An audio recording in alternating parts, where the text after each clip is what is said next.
guys, welcome back to my channel. My name is Brandy. If you've never been here before, I have 4 kids under the age of 5. I'm a homeschooling mom with a passion for teaching. And in this video today, I'm going to be talking to you guys about how I created a maker space for our homeschool. This idea was inspired by The Brave Learner by Julie Bogart, and I'm very excited to share it with you. So if you're interested in seeing how I set up an arts and crafts and maker space in our home, then just keep watching.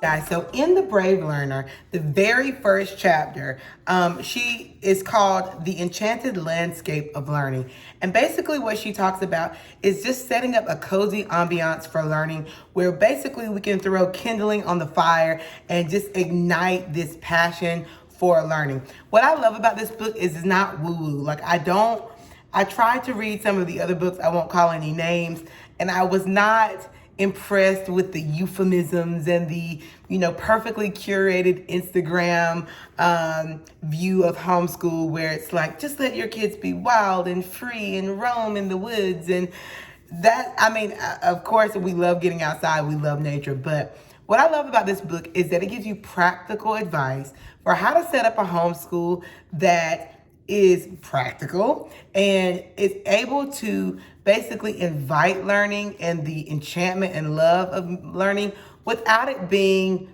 phony. I love this book because she basically gives you a step-by-step guide for how to just create that coziness in your home and how to create a learning environment that allows your kids to thrive. So in the book, she talks about there's something called Dottie's Enchanted Art Table. And she basically talks about setting up a place where your children can basically color and draw and paint and cut and do whatever they. So one thing I will tell you about my 2 oldest daughters is that they are obsessed with arts and crafts. They love art, they love drawing, they love painting, they love anything involving art. And we have called it crafting art for years because my daughter loves crafting art.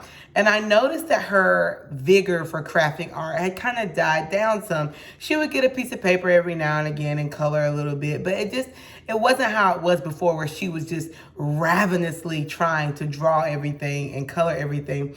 And in the book, it talks later on about how basically sometimes the fire can go out for our children's love and their passions because there's not enough kindling for the fire. It's like I noticed that I had put the crafting cart in the corner in the kitchen by the kitchen table so that my youngest, my 9-month-old, could not get it. She couldn't get to things and put them in her mouth. One day she got to the paint, the water paint, and was putting it in her mouth, and I looked over and she had red and blue all over her face. So after that, I was like, okay, I got to do something with these arts and crafts. So I kind of put them away. And I noticed after that, she just was not drawing as much. She wasn't coloring as much, my oldest, Alexa. See, my second daughter, Charlotte, she loves to doodle. She loves drawing letters and drawing shapes and drawing all kinds of little things. But my oldest loves making. She needs a maker space where she is using popsicle sticks and rubber bands and pom-poms and pipe cleaners to make things. And so when I read this about Dottie's Enchanted Art Table, I was like, that's it. That's what I need, because I had been using this crafting cart, or just this little rolling cart, with all of our craft supplies crammed onto it, but it was in the corner and it was forgotten and it was collecting dust. So I basically decided, okay, what am I going to do? I'm going to get on Facebook. I'm going to find the cheapest solid wood table that I could find that is going to hold up to my kids, but not, basically just fall apart after a couple of days. And I'm going to get some stools, and we're going to make Dottie's magical enchanted art table. And that's exactly what I did. It's behind me. I'm going to show it to you in just a minute. But I have to say, guys, I put this art table together, and my children's artistic fire has been rekindled. They have been sitting at the table dictating stories to me, drawing the pictures. I'm writing in the margins of the pictures to write the stories so that we could keep them and keep the memories just as laid out in the Brave Learner. And actually, the Brave Writer is a writing program, and my kids are all 4 and 5. So they're in the jot it down phase, where we as the parent jot down their narratives and allow them to create the illustrations and the story itself. And we just really just write down what they dictate. And so we did that yesterday. My son was so proud. And look, he's not a crafter at all. He doesn't care. But he came to the table and he started drawing pictures of mummies and zombies. And he just was like, Mom, I want to tell you this story. And I just started writing it down. It was amazing. The story was great. He was so proud of it. He wanted me to send it to his best friend from preschool and his teacher and his aunts, both of his aunts. He literally was so proud. He ran upstairs. His dad works from home, and he showed him the story. And I'm going to insert a clip of him talking about his story, and you can just see the pride on his face. Guys, so we're really going to read about a spooky story about zombies I'm afraid of. Yes, all right. And I sent a picture so that they can read it. Say, hope you enjoy my story. Hope you enjoy my story. When he talks about the story.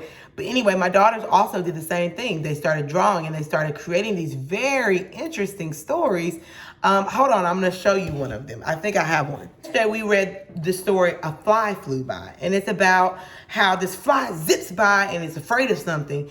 And the boy is sitting there fishing. He's like, why are you flying by so scared? And he said, there's a frog after me. And the frog's like, I'm not after him. There's a cat after me. And it keeps on going and going and going about all these animals who are making all these assumptions about the other animals. And so that inspired me to say, why don't we go over to the crafting art table and draw some stories or write some stories about things that we are afraid of, and maybe some assumptions that we make about things that scare us, like bees, where we really don't need to be afraid of them. And so my son, he took his story to school today, guys. He's in preschool. Like I said, my kids are going to preschool part-time right now to finish out the school year. And so he's in preschool. He took his story with him to preschool. I had saved it in this. And he took it with him because he was so excited to show in person his story. But I will just show you an example. So my daughter Charlotte sat there and she drew Charlotte's fears. And her fears are pop balloons because they're loud, airplanes, hair bows that are too tight, and the Alexa's ladder, which they have to climb up her bunk bed to sleep in her bed at night. They don't have to sleep together, but they want to sleep together some nights. So she's afraid of falling off of the bunk bed. And so on the back, she drew some pictures of windows because she said that if you open the windows, bees can fly in. And she's afraid of bees. And so we were talking about all of her fears. And then she dictated this story that I wrote. It says, once upon a time, a little Charlotte looked out the window because there was a little bee outside. It just appeared there. Then a magic broom came and swept the bee away. This is my 4-year-old.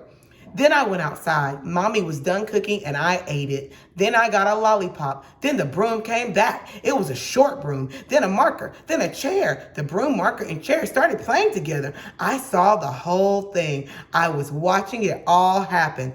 Then the scissors cut together with each other. The blue marker came and colored bushes. The end. Charlotte 4. So I was so amazed at their creativity of how they're just looking around to get inspiration for their story. Wesley's was just as good.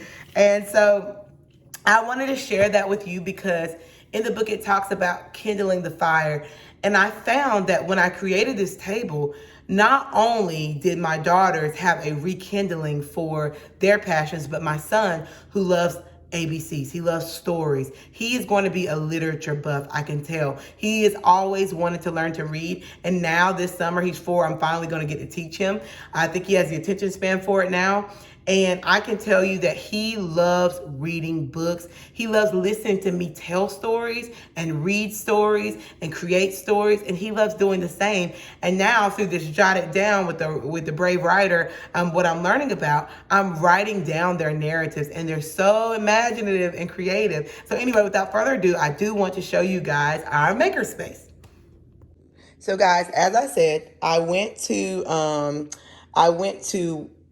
Facebook Marketplace. I got this big table. It's actually bigger in real life than it looks. And there's another leaf that I can make it even bigger if I want to, but I didn't want to take up my whole living room here. So this is just in the corner of my living room. And I have some cheap stools that I got from Target for $15. They only had two. So right now we're using a kitchen chair for Alexa. But here, this is where I was writing what I'm afraid of. And I was doing it with the kids. I'm afraid of snakes, deep water, my kids choking, heights, and spiders. And so the kids were making just this morning. This is still here drying from this morning. This is something that Alexa made. She made a butterfly with a sparkly belly and some random ghost down there and a gecko.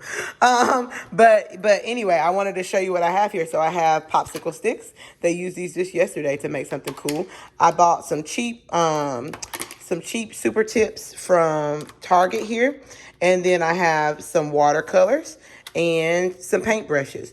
They were painting yesterday and left this here, so I'm gonna have to clean this up. I do make them clean up after they use it every time. So I have a box of just glue, different types of glue, Mod Podge and glue and some paint, more paint.